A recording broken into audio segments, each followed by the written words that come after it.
Dan kita pengen majelis kita ini dihadiri oleh arwahnya Anbiya wal Mursalin, Auliya was Solehin, sehingga barokah. Karena itu kita awali semuanya dengan membaca surat Al-Fatihah dengan niat semoga Allah Ta'ala panjangkan umur kita semua dalam kebaikan dan keberkahan, kesehatan dan keselamatan, serta Allah berikan kepada kita ilmu-ilmu yang manfaat, ilmunya para nabi, ilmunya para rasul, ilmunya para wali.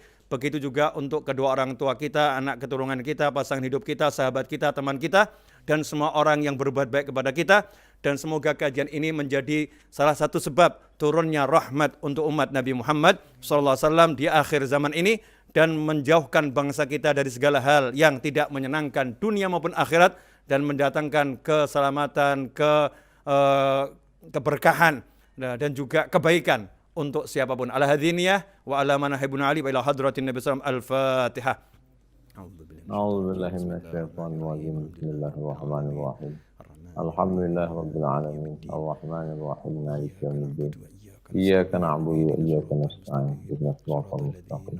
Siratal ladzina an'amta 'alaihim ghairil maghdubi 'alaihim waladdallin. Amin. Ikhwani rahimakumullah. Ya, saya tidak tahu nih Ustadz Abdul Somad punya waktu berapa menit, karena waktu beliau ini mahal. Ya, waktunya jadi rebutan banyak orang. Ya, waktunya mau dimiliki sama semua orang. Sampai-sampai beliau belum punya waktu untuk cari istri. Ya, sampai-sampai belum punya waktu untuk cari istri karena waktunya habis diambil oleh Anda semua. Ya, mudah-mudahan nanti jadi barokah waktu beliau. Amin. Nah, Ustadz Abdul Somad dan Habib Muhammad, kenapa saya pilih tema bacalah, menyingkap cara membaca Nabi Muhammad SAW? Karena itu juga pertanyaan saya. Jadi saya ini bertanya-tanya, udah jelas kalau bangsa Arab di zaman Nabi Muhammad SAW adalah kaum ummi, bangsa yang tidak bisa membaca dan tidak bisa menulis, walaupun ada yang bisa. Tetapi 99,999% itu nggak bisa baca, nggak bisa tulis. Tetapi peradaban dalam sastranya di masa itu dikatakan termasuk yang paling hebat di dunia. Hidupnya itu cukup dengan bersyair udah kenyang. Ya, kalau bahasa kita gitu. Cukup dengan bersyair sudah kenyang. Cukup dengan berpantun kalau untuk orang Melayu sudah bahagianya luar biasa. Dan turun Al-Quran ini pada Nabi Muhammad SAW di tengah kaum yang ummi dan nabinya ummi. Secara zahir, syariat zahir, kita nggak bicara hakikat. Kalau bicara hakikat, selesai. Kita bicara syariat, dikatakan Nabi Muhammad SAW ummi, tidak membaca dan tidak menulis. Ya, tidak membaca dan tidak menulis. Sepanjang saya belajar sampai hari ini, saya belum ketemu hadis yang menjelaskan Rasulullah SAW pernah menulis. Yang ada menghapus tulisan, ya, menghapus tulisan. Tapi Rasulnya tidak menulis. Anehnya, dari semua perintah Allah Ta'ala, perintah sholat, perintah puasa, perintah zakat, ya, perintah haji, perintah umroh, perintah berbuat baik, wahyu pertama kali turun, justru perintahnya yang nggak bisa dilakukan oleh Nabi Muhammad SAW. Secara zahir. Kalau perintahnya sholat, Rasulullah SAW bisa sholat. Dengan sholat dari nabi-nabi yang terdahulu, Nabi Ibrahim alaihissalam. Kalau perintahnya puasa, puasa dikenal oleh masyarakat Arab. Kalau perintahnya sedekah, Nabi Muhammad SAW ahli sedekah. Tetapi perintahnya pertama kali adalah Iqra, ya, bacalah. Gitu. Perintah ini turun kepada manusia yang tidak bisa membaca dan tidak bisa menulis. Pertanyaan saya kepada Ustadz Abdul Somad dan kepada Habib Muhammad bin Husain Al-Habsyi, tentunya kita pengen mendengar dulu kepada guru kita ini yang alhamdulillah sudah belajar ke berbagai belahan dunia, punya kesempatan lebih banyak dibanding saya dan Habib Muhammad, ketemu dengan banyak ulama. Kami pengen mendengar apa yang Ustadz dengar dan apa yang Ustadz pilih dari sekian banyak. Karena ilmu itu kita dengar banyak, tapi ada yang kemudian kita lebih, saya lebih cocok sama yang ini di hati saya. Begitu Ustadz, mudah-mudahan antum bisa mencerahkan umat Islam di seluruh dunia, khususnya saya dan Habib Muhammad. Yang lain nggak cerah nggak apa-apa. Terima kasih. Fadhol Ustadz. Bismillahirrahmanirrahim. Assalamualaikum warahmatullahi wabarakatuh. Yang sama-sama kita hormati, dimuliakan Allah Subhanahu wa taala. Habibana, Habib Novel, kemudian Habib Muhammad, matta'anallahu bituli umurihima. Amin. Allah berikan kita kenikmatan bisa dapat ilmu dan barokah dari umur mereka yang panjang dan kita dapat istifadah dan yang paling kita inginkan bersama dengan mereka di dunia, bersama pula di akhirat dengan kakek buyut mereka Nabi kita Sayyidina Maulana Muhammad sallallahu alaihi wasallam. Jamaah dimanapun berada, izinkan Al-Fakir bercerita sedikit ketika bagaimana berinteraksi dengan Al-Quran. Ketika saya baca Quran, nggak ngerti, nggak paham maknanya, yang pertama saya lakukan adalah mencari makna kosakatanya. Dan kami dulu diajarkan dari sejak madrasah Tsanawiyah membaca tafsir Jalalain. Ditulis oleh dua imam, Jalalain dua Jalal, Jalaluddin Al-Mahalli, Jalaluddin As-Suyuti. Ketika sudah paham kosakatanya, ingin merangkainya menjadi sebuah makna dalam satu ayat, biasanya saya pilih tafsir yang ditulis oleh ulama-ulama Al-Azhar. Tidak satu orang, majmu'atun min ulama Al-Azhar. Lalu kemudian mereka buat satu namanya tafsir Al-Muntahab.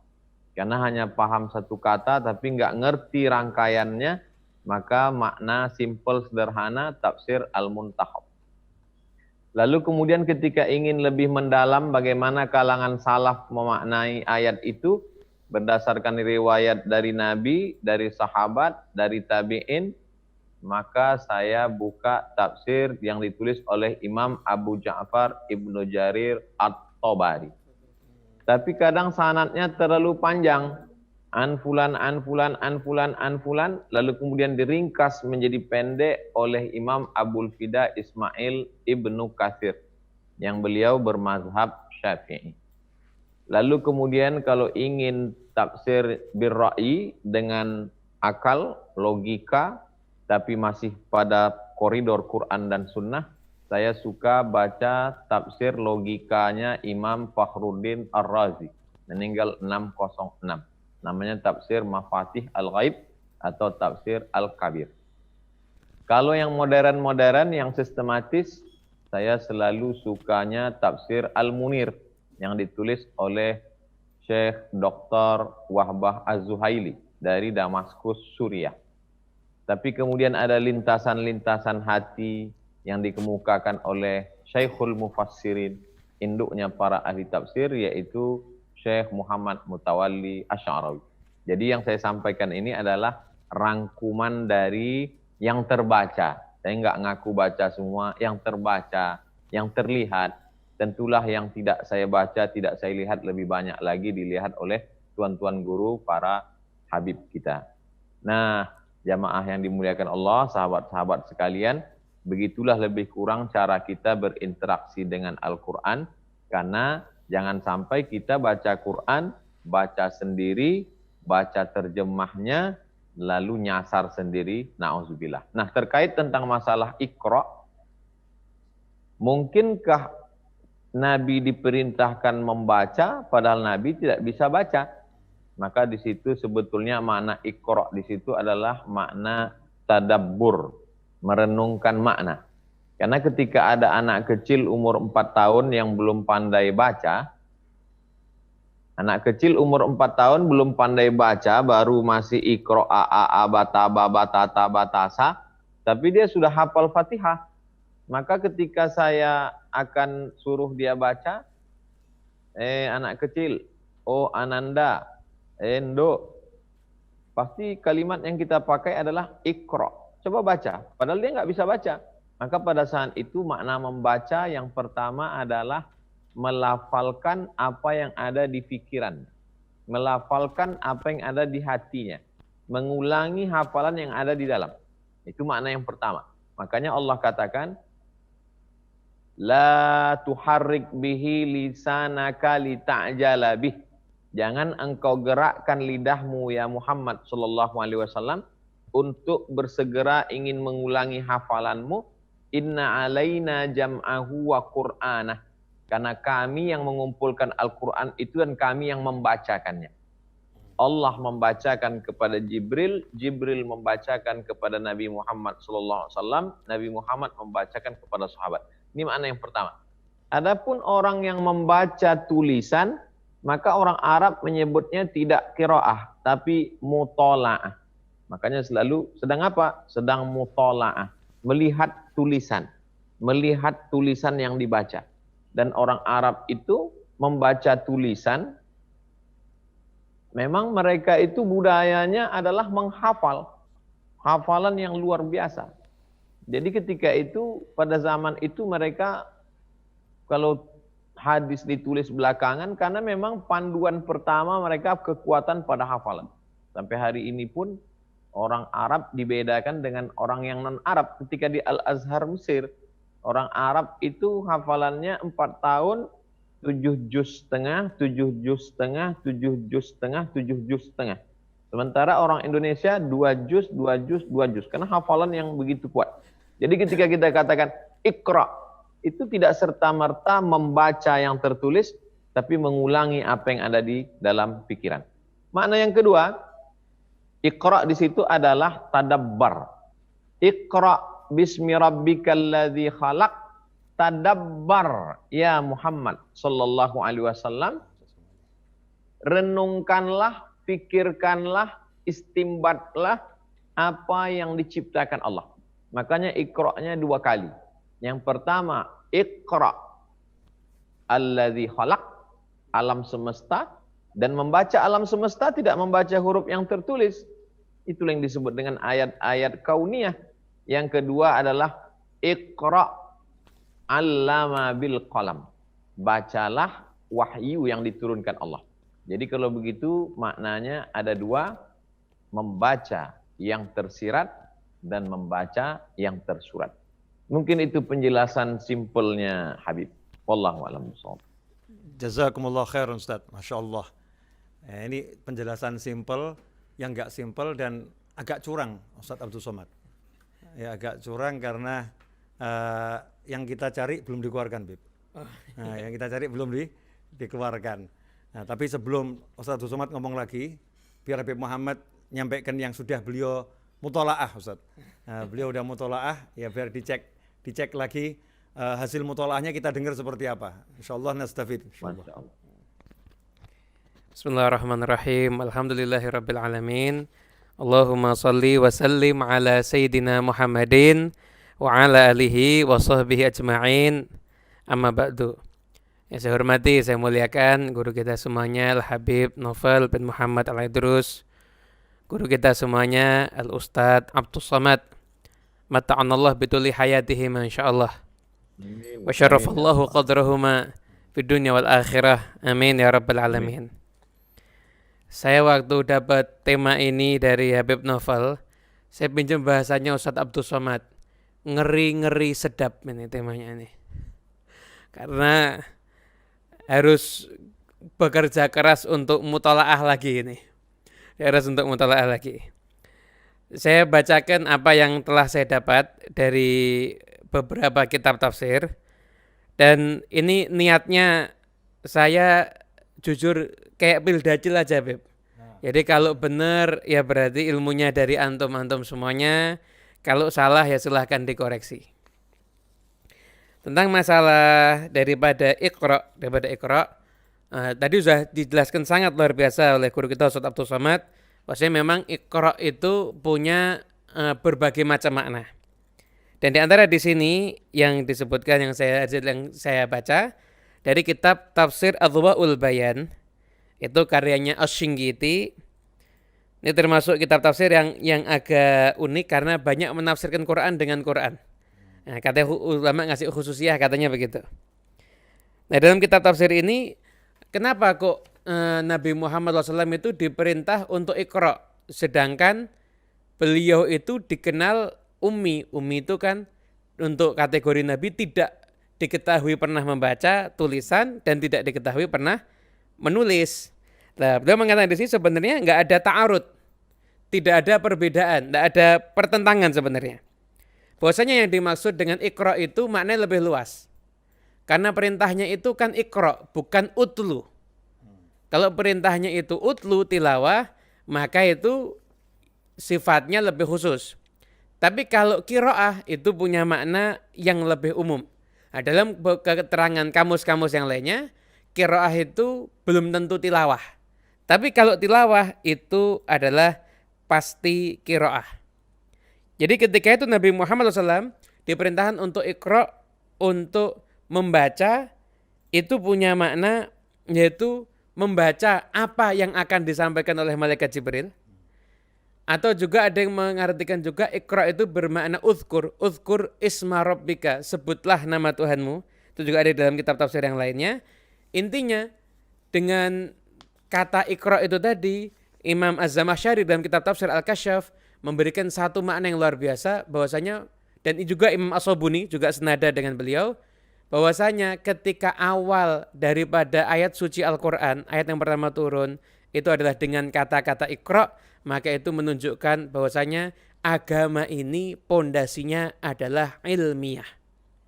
Nah, bahkan amal sekalipun itu juga harus dilandasi dengan keilmuan. Karena dalam kitab Zubat Ibn Rusan, faman bi ghairi ilmin ya'malu a'maluhu mardudatun la tuqbalu. Karena siapa yang beramal tanpa ada pondasi ilmu, maka amalnya akan tertolak dengan sia-sia. Nah, di dalam ayat ini, dalam rangkaian ayat yang pertama kali turun ini semuanya mengisyaratkan tentang urusan ilmu. Pertama iqra, ayat yang pertama. Iqra bismi rabbikal ladzi khalaq. Khalaqal insana min alaq. Iqra lagi wa rabbukal akram alladzi 'allama.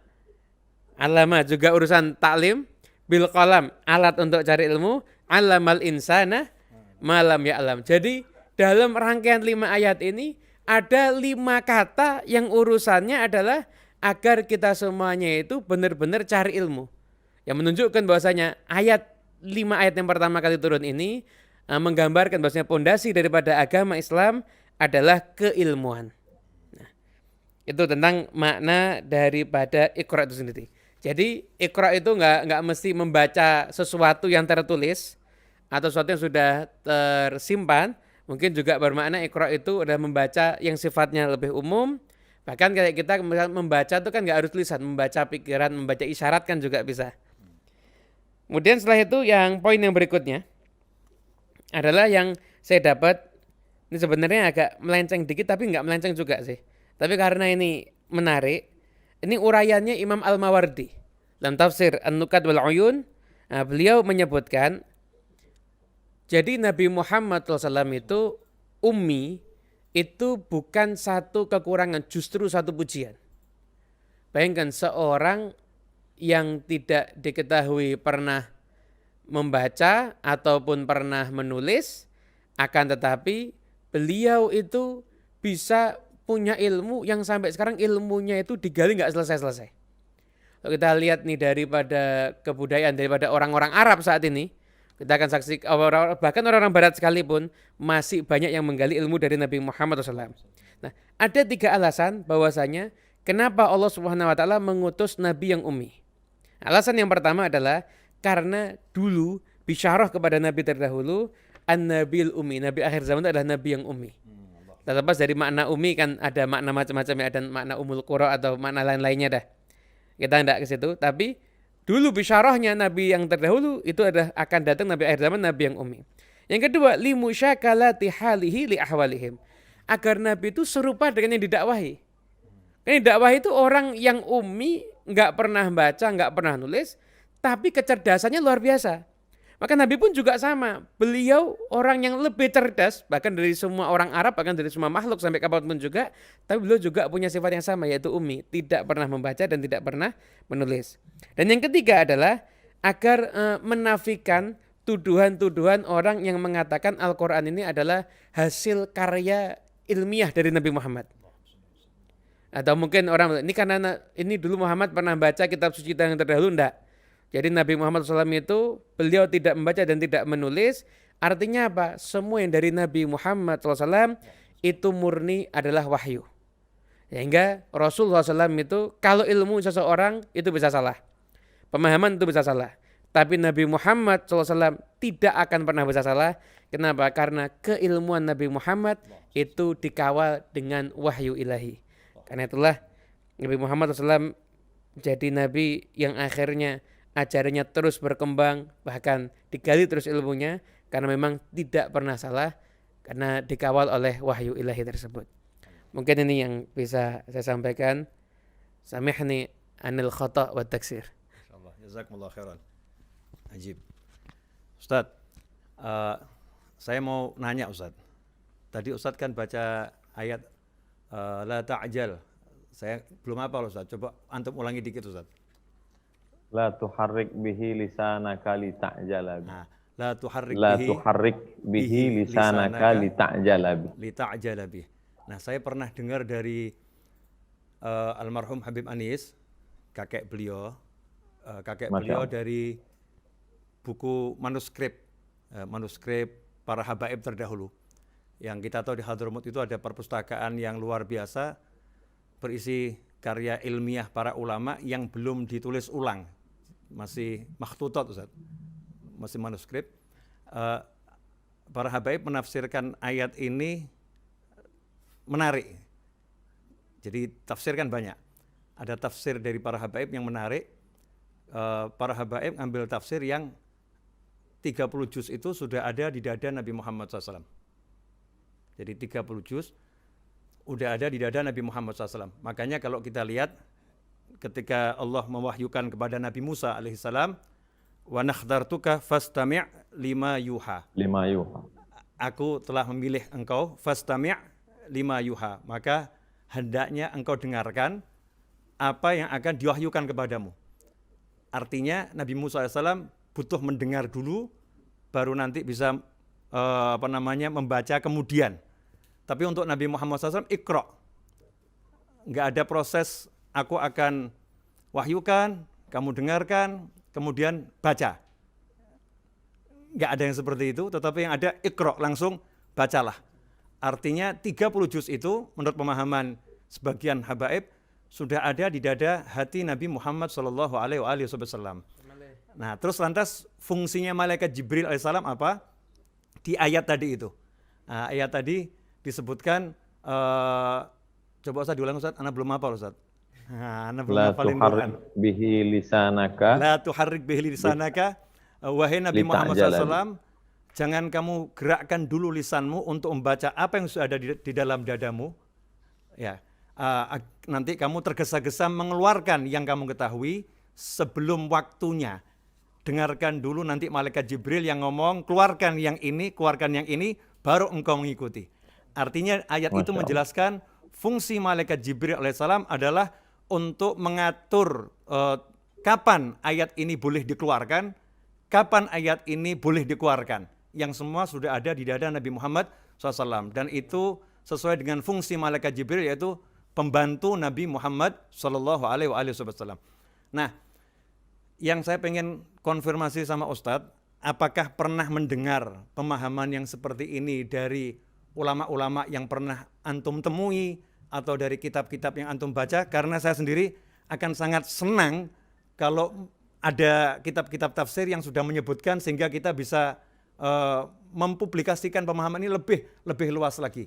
Karena kata guru saya, ilmu itu al-alim orang yang alim adalah orang yang pandai menukil. Tapi kalau orang yang pandai ngomong menurut saya kata guru saya bukan orang alim itu. Tukang dongeng itu menurut saya. Orang alim adalah orang yang pandai menukil. Dalam kitab ini menurut Syekh Fulan, menurut Ustadz Fulan gitu. Kalau sekarang kan kebiasaannya bukan menukil, menurut saya. Orang-orang kan begitu Ustadz. Ya. Kalau dulu guru saya ngajari, saya setiap nanya itu nggak dijawab Ustadz. Saya nanya sama kakek beliau, nggak dijawab. Kadang-kadang saya sebagai anak muda agak gimana gitu, nanya kok nggak dijawab. Jawabannya, coba kamu cek di kitab ini. Coba kamu cek di kitab ini. Coba kamu cek di kitab ini. Sehingga ketika suatu saat saya itu agak gimana, dipanggil sama kakeknya. Kata guru saya, kata kakek beliau, kata guru saya pengen ilmumu dari kitab. Ya, bukan dari menurut saya. Sehingga kalau nanti ditanya orang, ilmumu bisa jadi hujah. Pertanyaan saya baru Ustaz Abdul Somad, yang pertama, pernahkah mendengar apa yang tadi saya nukilkan dari almarhum kakek beliau yang dibaca dari kitab-kitab para habaib terdahulu, yang pertama itu. Yang kedua Ustadz, saya belum banyak membaca tapi mendengar dari ulasan para ulama yang ada di YouTube. Sekarang ini ada ulama yang belum sempat nulis tapi udah sempat bicara. Ya, para ulama di belahan bumi lain kita ini, baik itu di Mesir maupun di Hadramut, ya, di Oman, di Sudan, di Maroko, saya mendengar ada yang menafsirkan Iqra bismi rabbik ini justru Allah Ta'ala ingin menjelaskan kepada umat manusia bahwasanya nabiku yang ummi ini, nabiku yang tidak mampu membaca dan menulis menurut ilmu manusia, ilmu zahir, dia akan bisa membaca dan menulis lebih hebat dari kalian. Caranya adalah Iqra bismi rabbikal ladzi khalaq. Bacalah dengan menggunakan kekuatan Tuhanmu yang mampu menciptakan segala-galanya. Bacalah dengan menggunakan kekuatan Tuhanmu yang menguasai jagat raya. Ketika pertama kali dikatakan Iqra, Rasul menjawab ma ana biqari'in. Ketika dikatakan Iqra, ma ana biqari'in.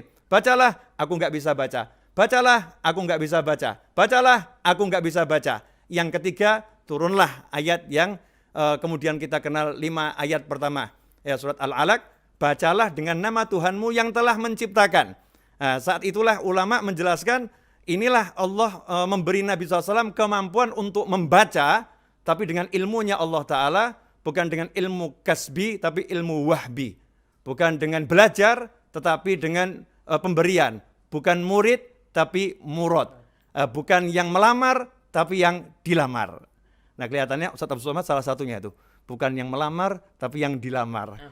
Insya Allah. Ustaz, fadhol, saya pengen tahu pandangan antum. Yang pertama, saya petang ini memang niatnya untuk belajar kepada Habib Novel dan Habib Muhammad. Alhamdulillah, Allah kabulkan permohonan. Petang ini mendapatkan banyak pengetahuan. Di antaranya adalah pengetahuan baru tentang bahwa Quran itu sudah ada di dalam dada Nabi Muhammad Sallallahu Alaihi Wasallam. Jadi Jibril hanya datang sebagai pengaturannya saja. Mudah-mudahan ilmu ini barokah buat saya pribadi dan buat kita semua petang hari ini insya Allah. Kemudian yang kedua, bahwa kalau kita dengan diri kita dengan segenap keterbatasan, kita dengan mata terbatas, telinga juga terbatas. Tapi kalau sudah memandang dengan pandangan Allah, mendengar dengan pendengaran Allah, melangkah dengan langkah Allah, maka tidak lagi ada batasnya. Jadi apa yang disampaikan oleh Habib Novel, Iqra bismi rabbikal ladzi khalaq, membaca tapi dengan Allah Subhanahu wa taala, bukan dengan kita. Karena kalau dengan kita penuh dengan keterbatasan. Dan kita bisa lihat juga dalam doa ruqyah, bismillahilladzi la yadurru ma'asmihi syai'un fil ardi wala fis sama. Bismillah, dengan nama Allah. Kalau sudah disebut namanya, la yadurru ma'asmihi syai'un fil ardi wala fis sama. Tidak ada bisa memudaratkan syai'un, walau sedikit pun, di bumi maupun di langit, dengan menyebut nama Allah. Itulah maka majelis pun dalam hadis Nabi, kullu amrin ribalin, semua amal yang baik, walam yubda bismillah, kalau tidak diawali dengan nama Allah, fahuwa aqta, dalam riwayat lain fahuwa abtar, dalam riwayat lain fahuwa ajzam, qalilul barakah, tak ada berkahnya, tak ada manfaatnya. Oleh sebab itu agama ini mengajarkan kita segala sesuatu mestilah dengan bismillah, dengan nama Allah. Iqra bismi rabbikal ladzi khalaq. Lalu kemudian dalam ayat ini digunakan fi'il muta'addi. Fi'il kata kerja yang perlu pada objek. Makanlah apa yang perlu dimakan. Minumlah apa yang perlu diminum. Bacalah apa yang mau dibaca. Mesti ada objeknya. Tapi dalam ayat ini tidak disebutkan objeknya apa. Seolah-olah Allah Ta'ala ingin mengatakan, silakan baca apa yang mau kau baca. Iqra. Padahal dalam ayat lain, Iqra kitabaka kafa binafsikal yauma alaika hasiba. Bacalah buku catatan amalmu. Ada objeknya. Tapi dalam ayat ini tidak ada maf'ul bihnya. Iqra, bacalah. Apa yang mau dibaca? Artinya bacalah semua yang perlu, yang bisa engkau baca, tapi ingat, mesti ada koridor pengikatnya. Bismi rabbikal ladzi khalaq. Makanya ulama bersyair, Arabtu syarra la lisyarri. Aku tahu yang jelek, yang jahat itu bukan untuk aku amalkan, walakin lijtinabihi. Aku tahu yang jelek supaya aku dapat menjauhinya. Oleh sebab itu ada juga orang membaca buku-buku kriminal dan dia menjadi pakar kriminologi.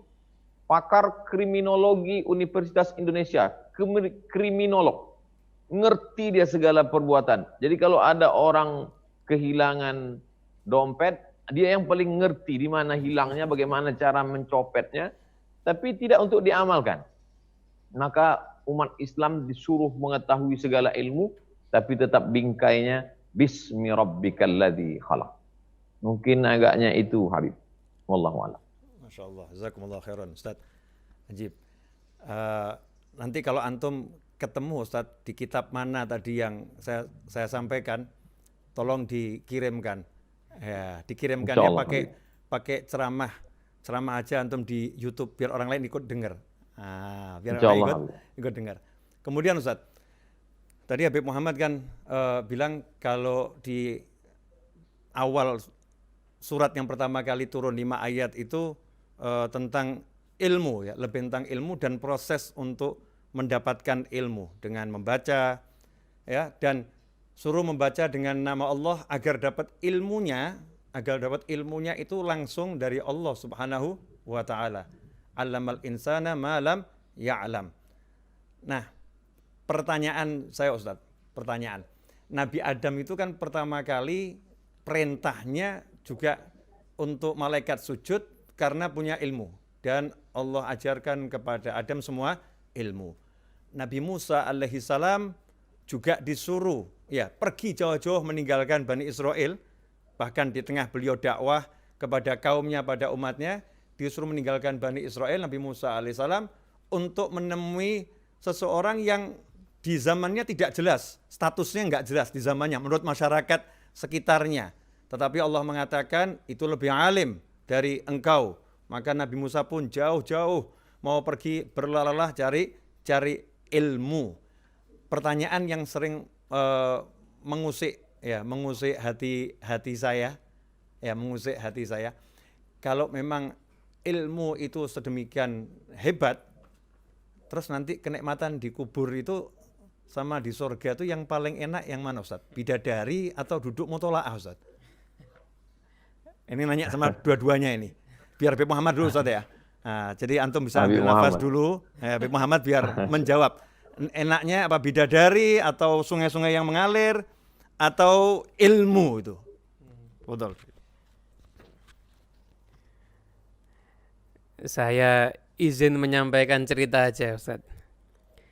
Jadi dulu ada salah seorang habaib yang memang hidupnya itu dihabiskan hanya untuk cari ilmu. Sampai akhirnya menikahnya agak terlambat karena sibuk cari ilmu ini tadi. Nah, cuma jomblo-jomblo sekarang kalau mau menjadikan ini alasan juga tidak bisa. Karena ini Habibnya kelihatan, karyanya ada, muridnya ada, akhirnya terlambat nikah karena fokus cari ilmu. Akhirnya setelah itu, ketika akhirnya dipaksa menikah dan mau menikah, terjadilah akad nikah. Malamnya teman-temannya ngerjain, si Habib ini ngerjain. Saya akan naruh kitab di depan pintu kamar pengantin, kitab yang belum pernah dia baca. Ini malam pertama Zat. Katanya malam pertama kan ini katanya mirip-mirip kayak malam pertama di surga, katanya begitu katanya. Jadi ini malam pertama dia nikah, ini belum pernah nikah sebelumnya, di malam pertama dia nikah, kasih kitab di depan kamar pengantin, teman-temannya terus taruhan tapi nggak ada duitnya. Kira-kira baca kitab atau masuk ke kamar pengantin. Nah, subhanallah, akhirnya karena itu ada keluarga yang mungkin masih, akhirnya kitab ditaruh, malam ketika masuk kamar pengantin, mempelai wanita masuk, Habibnya lihat ada kitab. Dibuka, asik. Akhirnya sampai adzan subuh berdiri di depan kamar membaca kitab. Nah, kalau versi kisah yang lain ada yang mengatakan kitabnya dibawa masuk ke kamar, istrinya suruh bawa ke lilin, Habibnya baca kitab. Akhirnya orang tuanya setelah itu, orang tuanya yang perempuan nanya sama anaknya, gimana malam pertamanya? Oh, saya tidak diapa-apain, saya cuma disuruh baca kitab. Kan takut nih jangan-jangan anak perempuannya kenapa atau cacat atau kenapa. Akhirnya satu diingetin, ternyata ini Habib karena ada kitab jadi lebih asik sama kitabnya daripada sama pengantin perempuannya.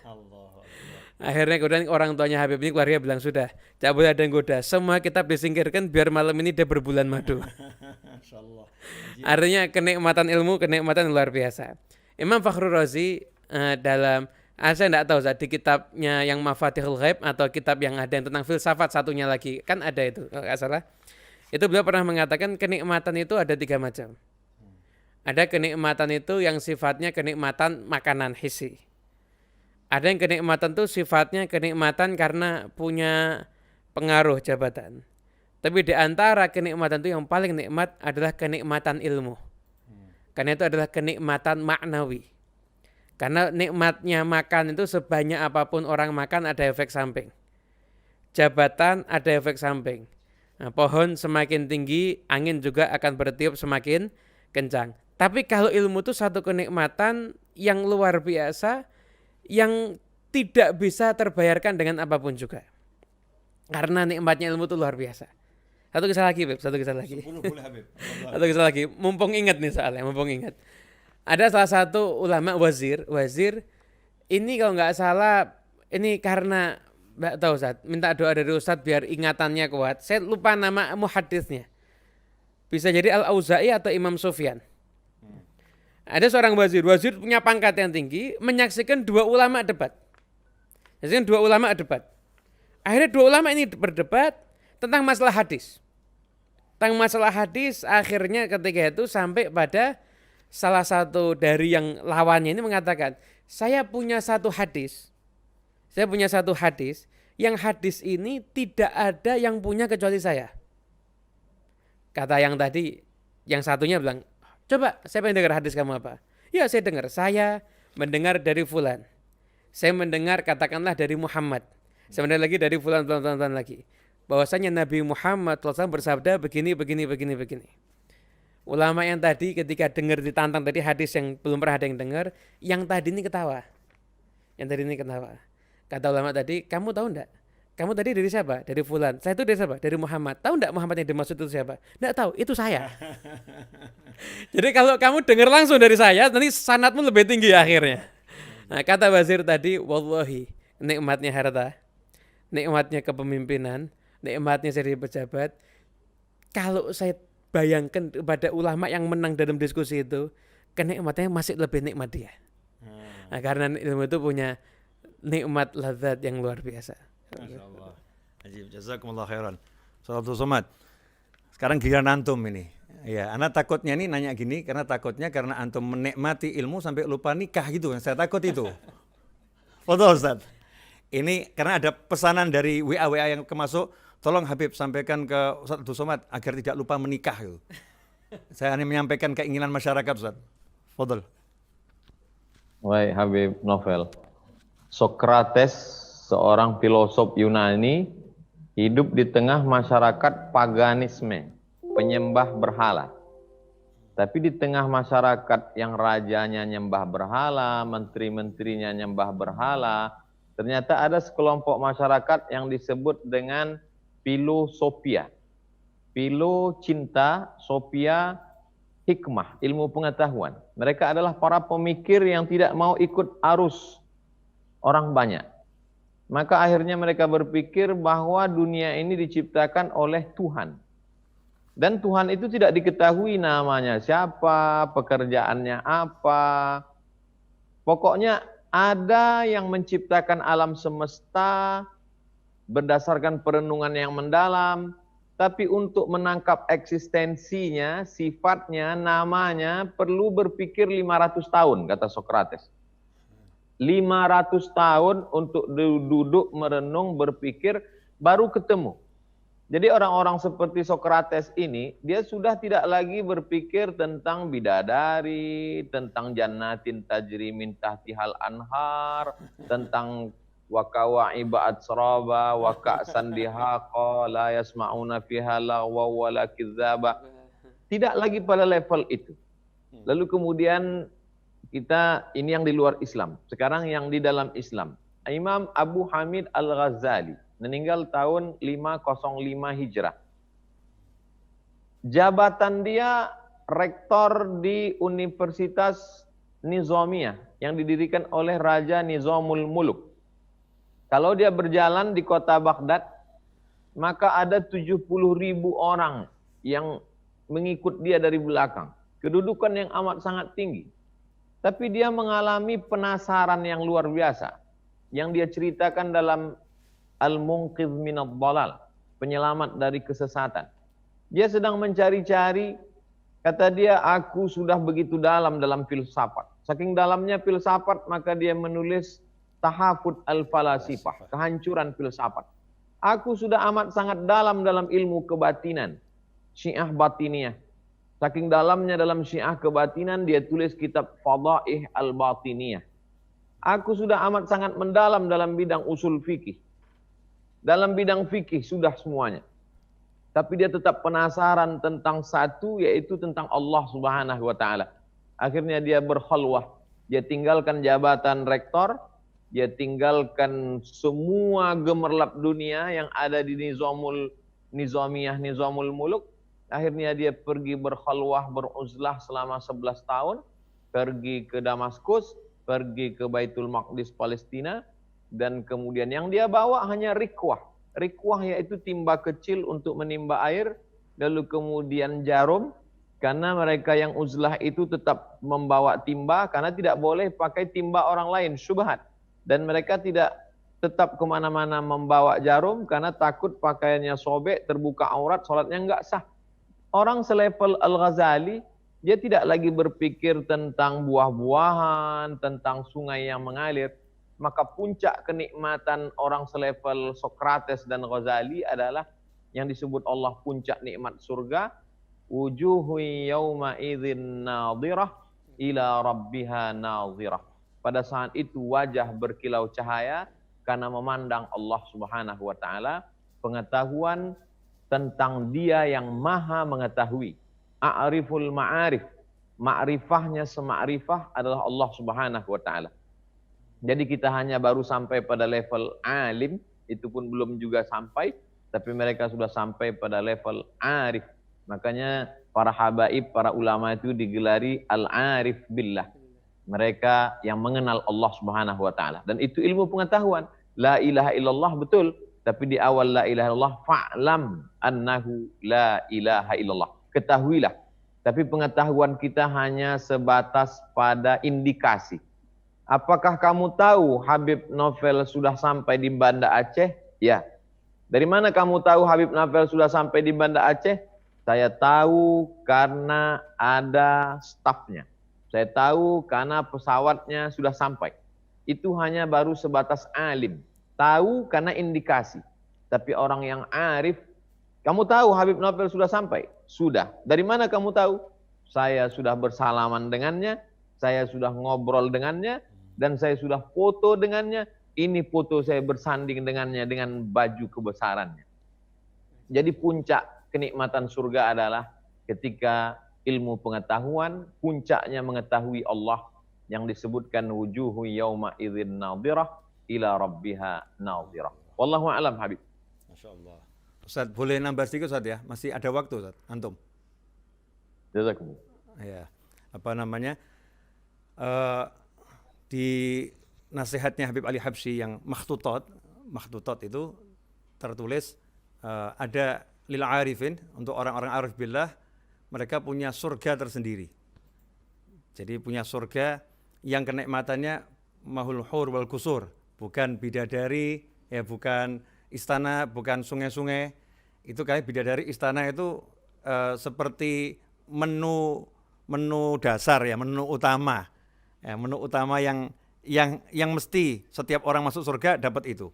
Tapi yang satu ini hanya orang khusus yang dapat. Ya, satu ini orang khusus dapat, mudah-mudahan kita semua masuk dalam kelompok yang ini, yang dapat nikmat khusus. Apakah itu? Waladaina al-mazid. Ya, kami punya al-mazid. Katakan al-mazid itu jannatul mazid, surga al-mazid. Itu surga yang kenikmatannya adalah ma'rifah billah. An-nadhar ila wajhillah. Ma'rifah, lihat Allah Subhanahu wa taala dengan yang dipahami oleh Allah Subhanahu wa taala. Nah, saya mau nanya sama Ustadz, apa Beb nanya? Ustadz Somad, apa ya? Kita mau nanya ini. Ustadz pilih mana?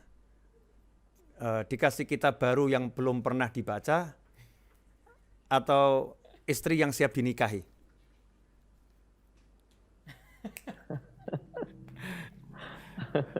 Boleh dijawab, boleh enggak Ustadz? Saya mau komentari kisah Beb Muhammad tadi itu.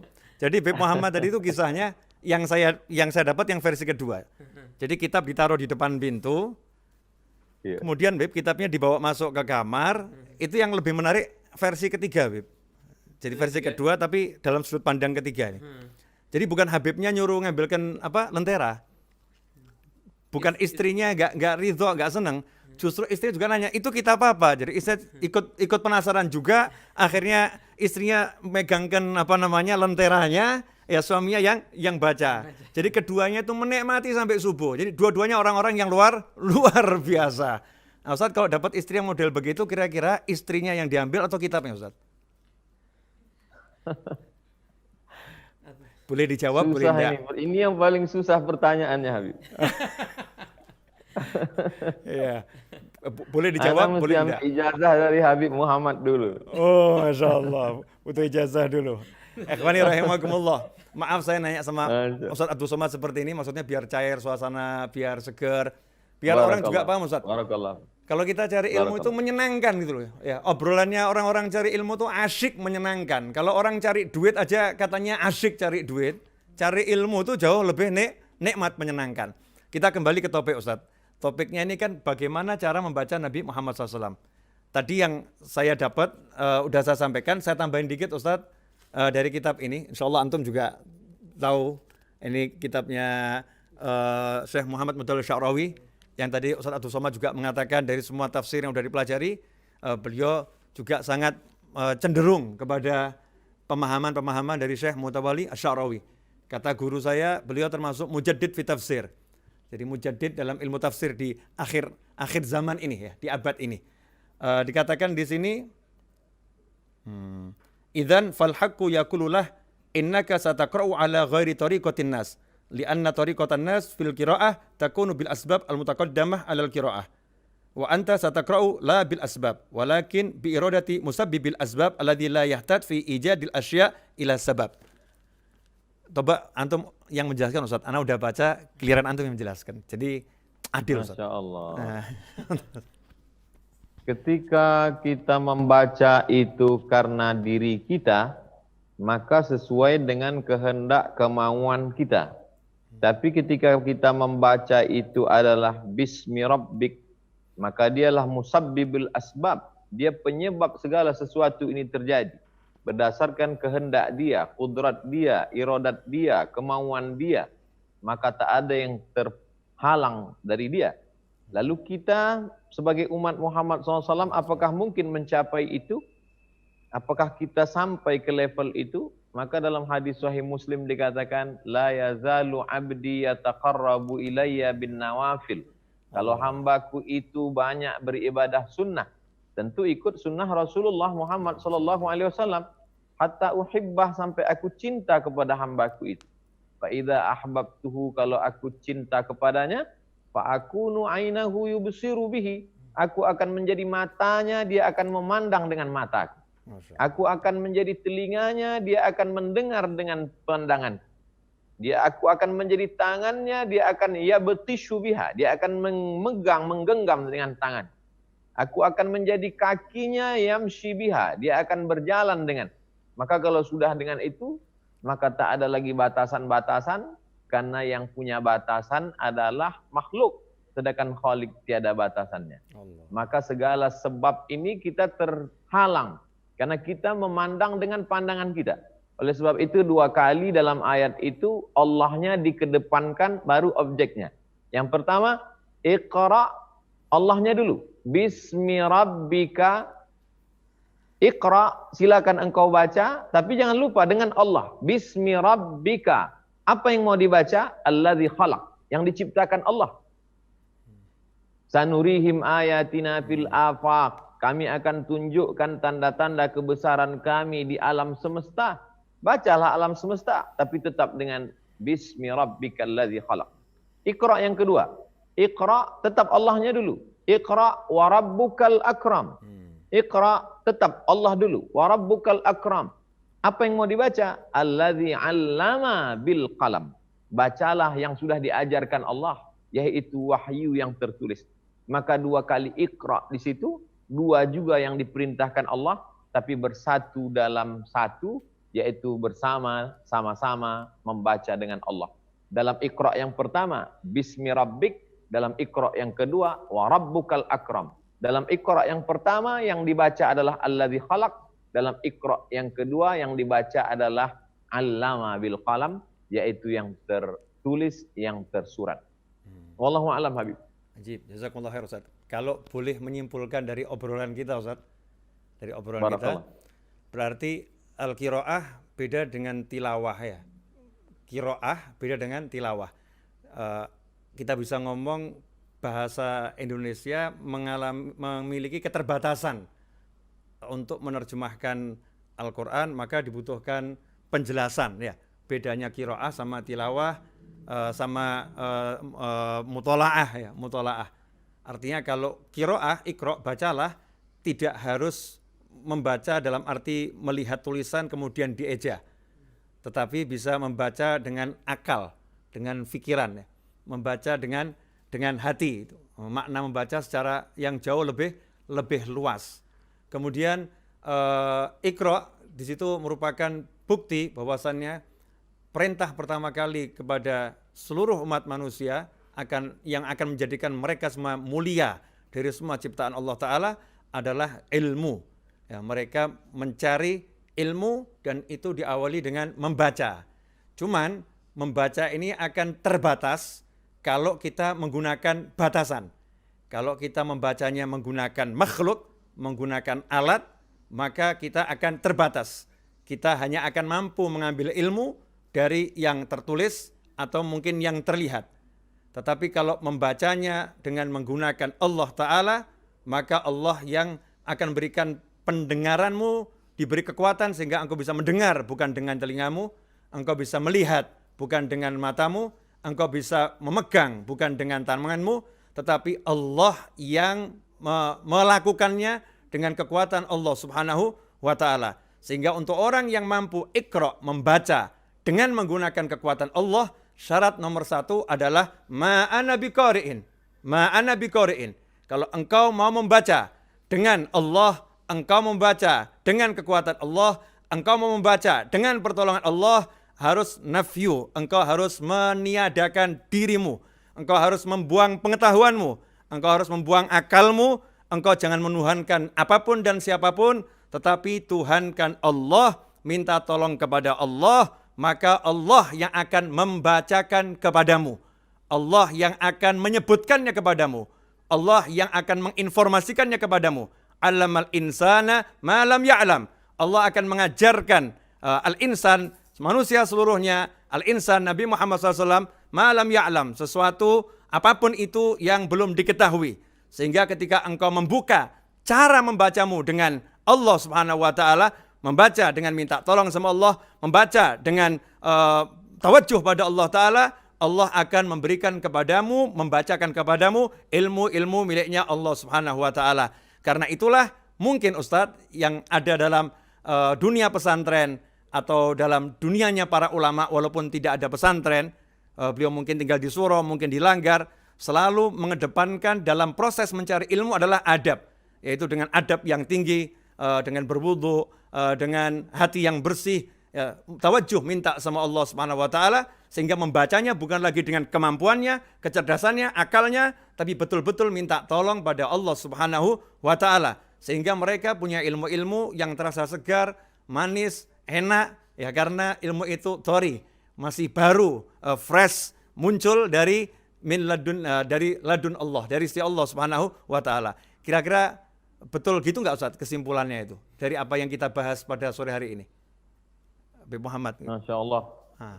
Saya petang ini betul-betul banyak mendapatkan yang tersurat dikutip oleh Habib Muhammad dari kitab-kitab, dan yang kedua adalah khawatir lintasan-lintasan, baik lintasan dari para habaib yang ditransfer oleh Habib Naufal maupun lintasan Habib Naufal sendiri yang beliau sampaikan ke kita.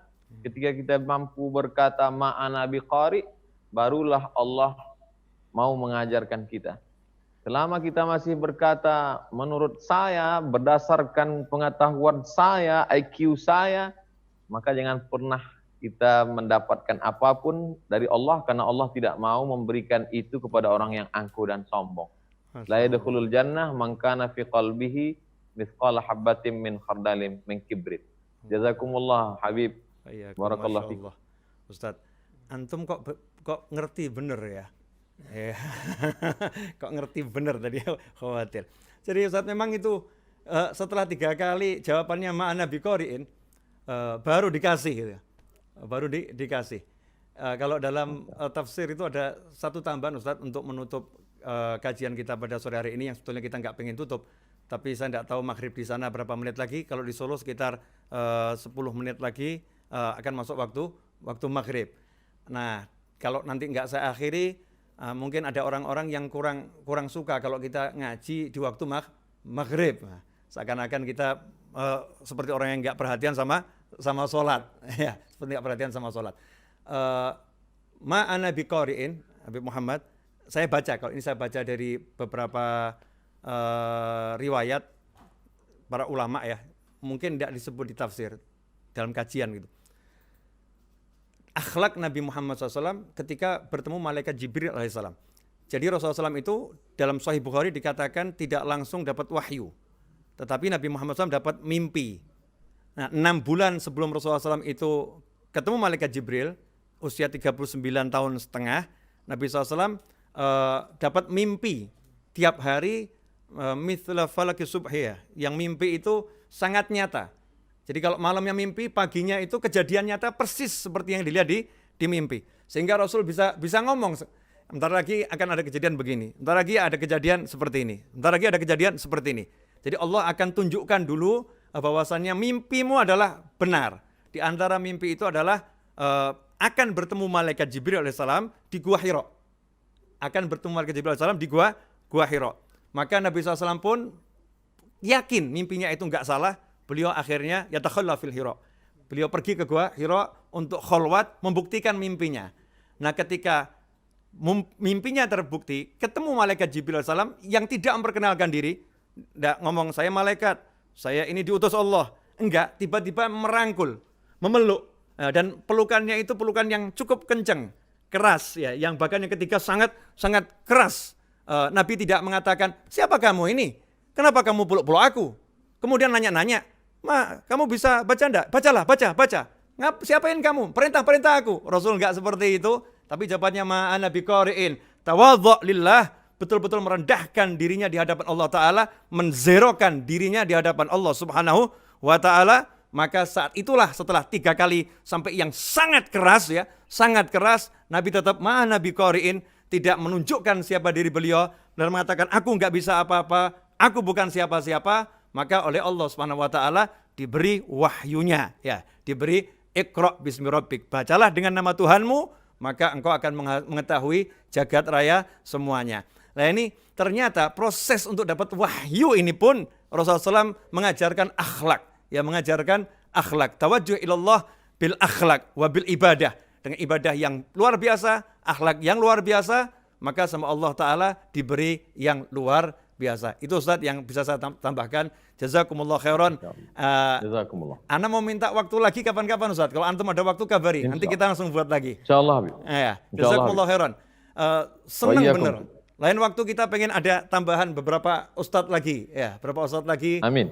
Biar bisa lebih menyenangkan. Roti bil Fatihah lana Ustaz. Fatihah minkum. A'udzu billahi minasyaitonir rajim. Bismillahirrahmanirrahim. Alhamdulillahirabbil alamin arrahmanir rahim maliki yaumiddin. Iyyaka na'budu wa iyyaka nasta'in. Ihdinas shiratal mustaqim. Shiratal ladzina an'amta 'alaihim ghairil maghdubi 'alaihim waladdallin. Amin. Natabarraku bi du'aikum. Bismillahirrahmanirrahim. Alhamdulillahirabbil alamin. Allahumma shalli wa sallim ala sayyidina Muhammadin wa ala alihi washabbihi ajmain. Allah ja'alna minal aidin al-faizil al-maqbulin Amin. wa dhafirina bi ridha rabbil alamin. Allah ja'alna minal mutahabina fillah, mutaakhina fillah, mutazawirina fillah, mutajalisina fillah. Allah yaftah alaina wa ala auladina wa atlabana futuhal arifin wa faqina yahum fid din wa alimna wa yahum ta'wil wa dina yahum ila sawa'i sabil. Allahumma aslih niyah wa dhurriyyah wa jalil hajat kullaha maqdiyah diniyah wa dunyawiyah wa ukhrawiyah bijahi khairil bariyah wa sallallahu ala sayyidina Muhammadin wa sahbihi wa sallam. Alhamdulillahi rabbil alamin. Jazakumullah khairan. Sekaligus saya umumkan kepada seluruh jamaah Majlis Ar-Raudhah dimanapun berada, Majlis Ar-Raudhah masih istirahat yang majelis dunia nyatanya sampai nanti semuanya sudah jelas, terang benderang sesuai dengan aturan pemerintah setempat dan para ulama setempat. Setelah semuanya jelas saya akan umumkan. Sebelum itu saya akan tetap jalankan majelis Jumat malam Sabtu mulai Jumat besok di dunia maya virtual ya, majelis virtual mulai malam Sabtu besok insya Allah kajian dimulai secara virtual. Untuk nyatanya nanti kalau sudah semuanya new normal, betul-betul normal senormal-normalnya, dan insya Allah itu segera, dan seluruh yang memimpin bangsa ini, yang bertugas siapapun itu diberi Allah kemampuan, kemudahan, kekuatan ya untuk membawa bangsa kita ini lepas dari ujian corona dan ujian-ujian yang lain dengan mudah dan dengan hasil yang berkah dan baik. Semoga itu berkah manfaat. Saya minta maaf sebagai pembawa acara, mudah-mudahan tidak mengecewakan, dan saya minta maaf kalau saya tampak tua walaupun usia saya tidak setua beliau-beliau ya. Beliau-beliau ini utuhnya lebih tua dari saya, tapi saya tampak jauh lebih tua. Ini karena kesalahan semir yang belum saya semir, saudara-saudara. Jazakumullah khairan. Dan mudah-mudahan Ustaz Abdul Somad segera mendapatkan pasangan hidup yang bisa bahagiakan dunia akhirah. Amin. Ya, bisa membahagiakan dunia akhirah, menenteramkan hatinya dunia akhirah, dan menjadi darinya keluar anak keturunan yang soleh dan solihah ila yaumil qiyamah. Amin. Wassallallahu alaihi Muhammadin wa alihi wasallam. Walhamdulillahi minkum. Saya Novel bin Muhammad Idrus bersama Habib Muhammad bin Husain Al-Habsyi dan Ustaz Abdul Somad undur diri. Mudah-mudahan berkah dan manfaat. Jangan lupa, insya Allah akan ada kajian-kajian semisal di episode-episode yang akan datang. Ini namanya lagi nodong langsung Ustaz Abdul Somad. Ya, jazakumullah khairan. Wa'afu minkum. Wassalamualaikum warahmatullahi wabarakatuh.